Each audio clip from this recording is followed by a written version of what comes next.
Eh ben, me revoilà sur mes histoires de fabrication de bagues. Donc, vous vous rappelez de la grande lanière que j'avais fait hier? Eh ben, j'en ai fait deux. Il m'en reste encore une de 2 anneaux, hein, enfin, un, bref. Le truc, c'est que pour montrer que, bah, justement, c'est compliqué mes histoires, que si j'y passe beaucoup de temps, c'est pas pour rien, c'est parce que je passe beaucoup de temps à y réfléchir et que bah, comme ça se passe pas toujours comme je le voudrais, il y a des fois bah, c'est réussi, d'autres ça l'est moins, des fois c'est même raté. Alors le premier essai que j'avais fait, bah finalement j'ai essayé de l'utiliser comme ça. Je suis pas très satisfait. En fait ce que j'appelle moi mes pierres, hein, que j'avais taillées, que je trouvais jolies telles quelles. Alors parce que c'est fait un petit peu facetté, hein, c'est du buis, c'est pas de la racine de buis, c'est juste du buis. Mais bon, je l'avais facetté, voilà, comme ça. C'est joli, mais du coup, c'est pas pratique d'arriver à trouver une forme d'anneau qui puisse correspondre. Donc, le premier anneau que j'avais découpé hier pour cette grosse pierre, et bah, non, c'était pas adapté, c'était pas. Moi, ça me satisfait pas, c'est pas propre, j'aime pas. Donc, j'ai essayé, voilà, j'ai voulu essayer de réutiliser pour faire cet anneau-là. Je sais pas, je suis pas convaincu, je verrai. Du coup, j'en ai fait un deuxième d'anneau qui était donc prévu pour ça toujours. Alors je me suis dit, bon, je vais changer mon fusil d'épaule. Au lieu de faire du tout fin, je vais faire du balèze, du bien épais. Et en fait, bah, ça allait pas du tout non plus. Par contre, du coup, ça m'a permis de réaliser 7 anneaux comme ça. Et en vrai, moi, celle-là, je la trouve trop classe. Vraiment, celle-là, je la trouve extra. Donc, je vais la laisser comme ça, je vais la garder comme ça. Je vais pas essayer de la retailler ou quoi pour essayer de réadapter à ma pierre. Non, je la garde comme ça. Alors, moi, franchement, je trouve qu'elle a vraiment trop la classe, celle-là. Bon, ensuite, hein, chacun voit midi à sa porte, on n'aime pas. Du coup, euh, pour ce qui est de la pierre en elle-même, alors je l'ai dépoli, enfin repoli finalement ce matin. Là, c'est pas poli, hein, c'est juste au grain 500, donc ça fait pas brillant, brillant, hein. Mais j'ai retrouvé l'aspect naturel en faisant sauter la pellicule comme j'appelle ça, c'est du fond dur, hein, qui me sert justement à stabiliser toutes les parties un petit peu plus tendres, plus molles, style bah, l'écorce, l'aubier eux, sont des matériaux beaucoup moins durs que le bois de cœur, hein, comme ça, qui est bien jaune, lui, et qui, lui, est très dur, puisque, comme je l'expliquais, c'est de la loupe. Mais du coup, bah, ce que j'ai fait, j'ai changé mon fusil d'épaule.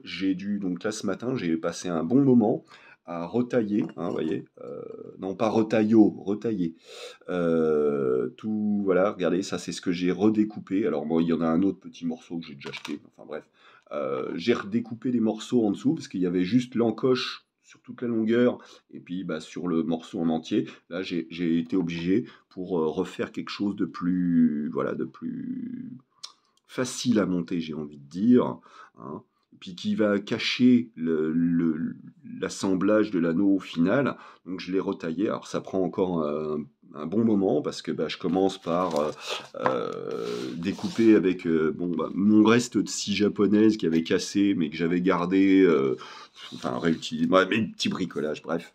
J'explique pas tout en détail, ça sert à rien. Donc je l'ai retaillé, donné des coups de lime avec mes petites limes pour pouvoir voilà, refaire une surface propre, jolie en dessous, arrondi un petit peu tout ça pour que ça soit voilà, agréable, que ça risque pas d'être blessant et tout. Parce que je reviens sur le côté blessant, c'est que donc ces bagues dans ce cuir très épais comme ça, que ce soit celui-là ou que ce soit le marron, hein, le même que ça, c'est tellement raide comme cuir que ça peut être blessant sur le doigt. Donc moi, ce que j'ai fait sur celle-là, ce que j'ai fait non, peut-être pas sur celle-là d'ailleurs, parce qu'à cause de la pierre, justement, ça protège. Mais ce que j'ai dû faire sur celle-là, justement, pour la rendre mettable, hein, parce que à la base, elle m'a blessé le doigt au début, donc j'ai été obligé de retailler un petit peu, euh, voilà, passer un petit coup de lime ou quoi pour arriver à la rendre agréable au porté. Et ben là, donc c'est un petit peu le même topo. Mais bon, là, visiblement, celle-là, elle a pas l'air d'être blessante. Alors, si jamais vous m'achetiez une bague et que, bah, il se trouve que, voilà, elle serait difficile à mettre, parce que, voilà, elle pourrait blesser la peau ou quoi, soit vous vous y collez vous-même. Alors, des fois, ça peut être un petit coup de tranchoir, mais vraiment délicatement, hein, je dis un tranchoir ou un couteau bien bien affûté, un truc qui coupe vraiment très bien, une lame de cutter par exemple. Euh, Attention à pas tout découper, ça serait dommage.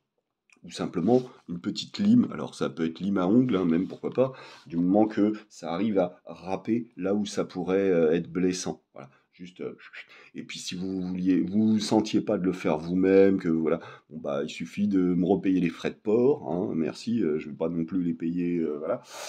Je suis pas riche, hein, je vous le rappelle. Et puis dans ce cas-là, bah, ça pourrait très bien. Oui, je suis pas riche. Alors, il y a un petit croco là. Ça, c'est de la récup. C'est un petit papy qui est mort. Lui, il était pété de pognon, l'enfoiré. Et bah, on m'a donné des affaires à lui, hein, voilà. Moi, je n'achète plus jamais de vêtements, de choses comme ça. Ou alors vraiment aussi trucs techniques pour la rando, ou parce que j'ai plus de paire de chaussures et qu'il faut bien que je marche sur quelque chose. Enfin bref, voilà. Donc non, c'est pas parce qu'il y a un croco là que ça veut dire que j'ai des thunes, hein. C'est pas du tout ça. Enfin bref, pour en revenir à nos moutons. Donc ouais, comme je disais, voilà, ça, si besoin, je peux retailler. Bien sûr que je ne ferai pas payer la main-d'œuvre pour ça. Par contre, bah oui, ça serait sympa quand même de me lâcher au moins les frais de port. Ça serait cool. Mais si besoin seulement, hein, si besoin. Normalement, j'essaye de faire en sorte de ne pas laisser justement de parties qui risquent de blesser. Et ensuite, voilà, c'est les aléas. Comme je vous dis, hein, ça, ouais, à la base, c'était pas censé être une bague en soi, c'était censé être l'anneau qui porterait ceci, hein. Sauf que en vrai, c'était pas adapté. Et du coup, en fait, moi, je la trouve tellement belle comme ça. Moi, franchement, euh, c'est ce genre de modèle comme ça. C'est comme parmi les marrons là. Franchement, il y en a plusieurs. Je les aurais bien gardés pour moi. Mais bon, si je veux arriver à vendre des trucs, faut bien que j'en fabrique un peu pour les autres, quoi. Mais voilà, celle-là, moi, je vais la garder comme ça. Donc, voilà, pour en revenir à nos moutons, encore une fois. Alors là, ce coup-ci, le principe, c'est il me reste une dernière bande sur la grande que j'avais découpée. Encore une petite parenthèse, j'avais prévu de faire de l'imbrication de débit. C'était pas bien adapté pour un modèle comme, voilà, pour ça, c'était pas adapté, donc bah, j'ai coupé mes bandes, quoi. Voilà, et puis j'ai fait des chutes, ça c'était une des chutes. Voilà. Donc la chute, c'est pratique aussi parce que ça me permet d'avoir une jauge d'épaisseur, une cale, qui me permet de savoir si ça rentre bien proprement. Voilà. Donc voilà.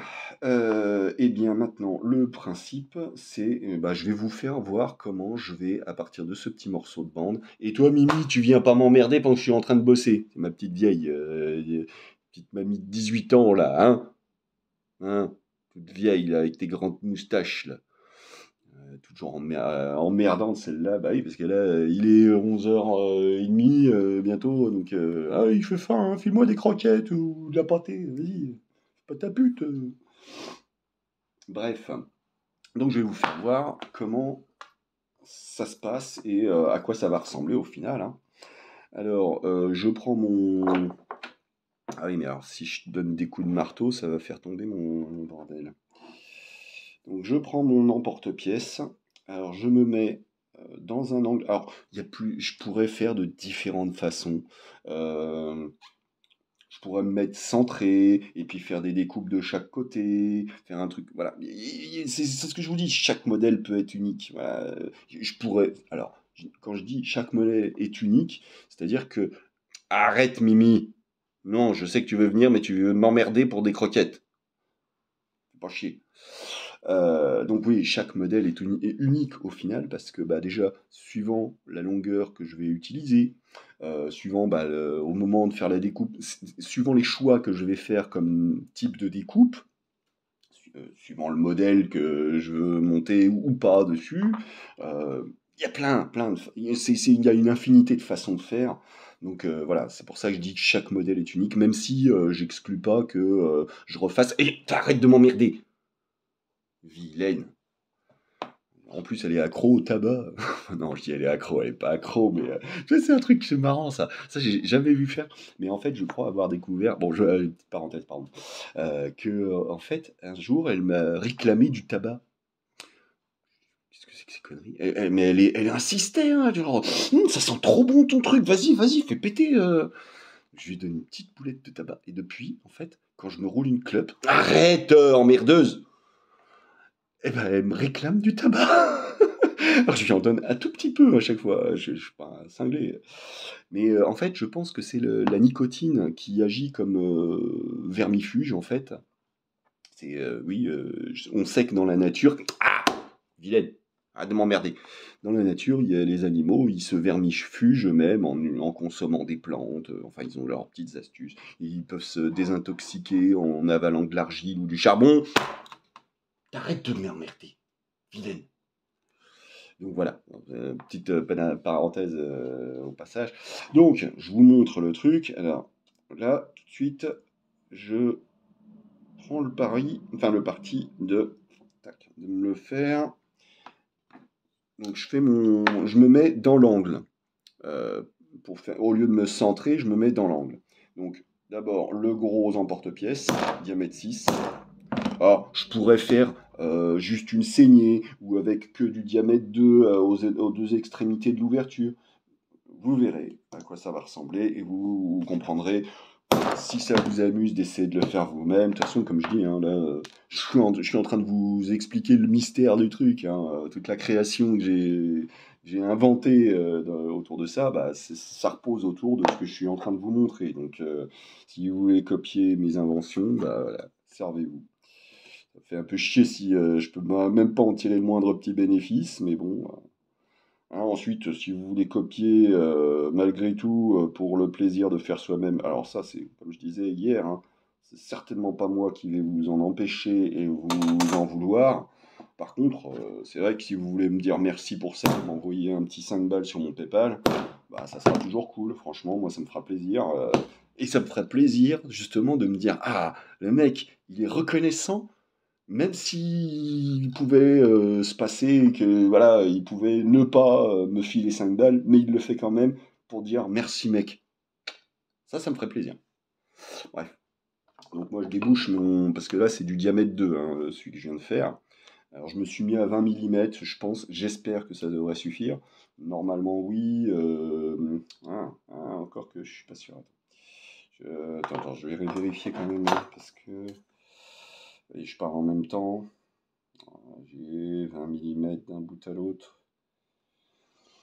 Peut-être pas falloir que je fasse trop large, parce que voilà, plus je fais large ici, hein, au niveau des lanières, plus la boucle, elle va être difficile à faire passer à l'intérieur de l'encoche. Donc vous verrez bien, hein. De toute façon, voilà, je dis l'encoche, les boucles, mais, enfin, il faut que j'invente mon vocabulaire pour parler de tout ça, parce que voilà, comme je disais, hein, vous voyez, là, ça part de fin, et puis quand on fait le tour, hop, ça devient large. Voilà. Vous allez voir à quoi ça va ressembler et pourquoi ça se passe comme ça. Donc maintenant que je l'ai fait d'un côté, je fais le symétrique de l'autre côté. Tac, je me mets à la même cote à peu près, hein, j'essaye. Alors bon, c'est vrai que voilà, quand on le fait, on s'aperçoit que une fois le trou fait, ça donne l'impression que c'est plus fin que là où on avait positionné. Donc j'essaye de me mettre un petit peu plus loin que ce que ça donne comme impression de l'autre côté, histoire de retrouver normalement la même cote. Tac, voilà.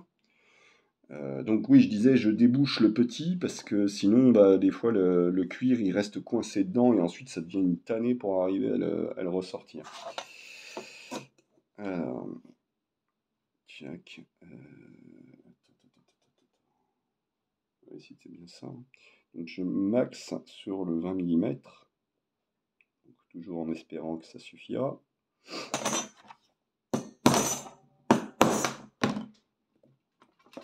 Ouh, je suis un peu profond. Oh putain, c'est pas possible, je commençais un truc. Bon bah, désolé.